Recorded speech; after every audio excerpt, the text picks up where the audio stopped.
So is my honourable friend seriously telling the Chamber that local authorities had spent hours and months preparing a bid, and at the last minute the scorings were changed by the government or by government ministerial interference because a local authority may have had funding in round one, and so they were then automatically disqualified in round two? This is a scandal.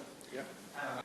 Thank you, Sir Christopher. It's a pleasure to see you in the chair. And I'm going to depart from my prepared text because the allegations being made by my honourable friend for Glasgow North East and Glasgow Central are so serious that when a minister is on their feet to respond to this debate, they require an immediate answer.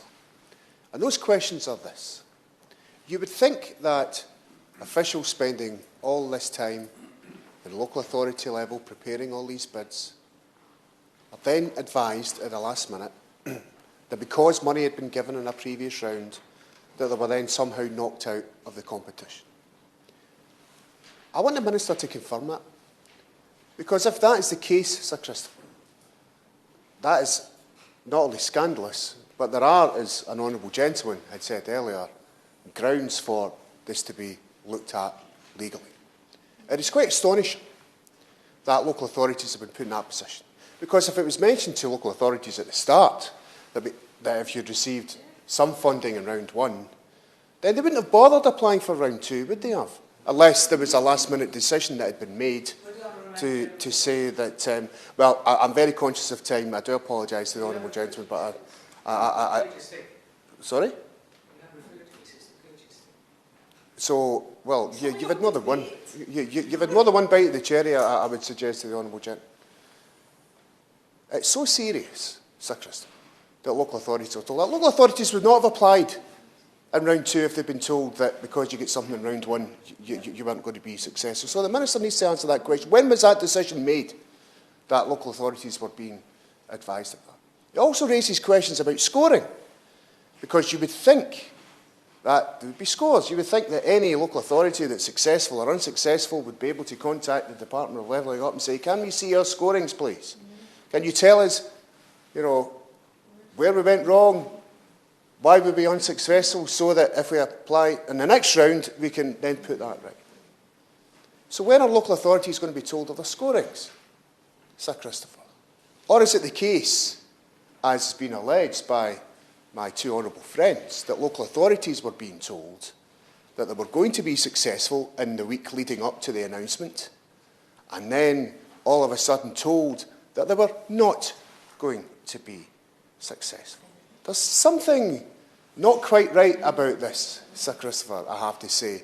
Something smells here, I would suggest, that local authorities were being told that. And can the Minister tell us how many local authorities were actually advised that they were going to get something and then subsequently didn't get something? Because it seems to me if Glasgow were getting told, and I've heard this, that Glasgow officials were told that their bids were excellent. In fact, they were even told, I understand, tell us which ones you're prioritising out of the 7. And I hoped one of them was Linthouse, but I don't know if Glasgow officials had suggested that or not. And then advised they weren't getting money. This is absolutely scandalous, Sir Christopher, and I'm telling you that it's no wonder that members across the House are suspicious about this whole process now. The lack of transparency that seems to have enveloped this whole process because of what appears to have been a last-minute change by ministers. And who made the decision, I think, is critical to this debate. Who was the one who said that if you were successful in round one, you weren't getting money in round two? Now, I think as a principle that is absolutely wrong, because the honourable member for Clacton, I think, made a very reasonable point about there are areas in the country which are deprived.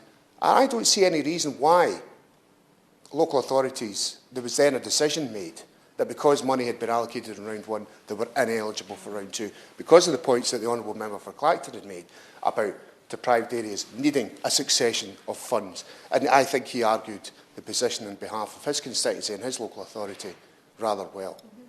There's no reason at all why a local authority could not have qualified both for round one funding and round two funding. No reason at all. So there's something not quite right here, Sir Christopher. And I hope the Minister will answer those questions when she's on her feet. Because, frankly, people do look at statements from the current Prime Minister. I know we've had a number of them in the last year, but the current Prime Minister's comments about taking money away from deprived areas is amplified by the allegations that have been made this afternoon, because people do think it's now some sort of pork barrel exercise to try and return as many Conservative MPs as possible. And I would leave it there, Sir Christopher, and I hope the Minister will respond to those.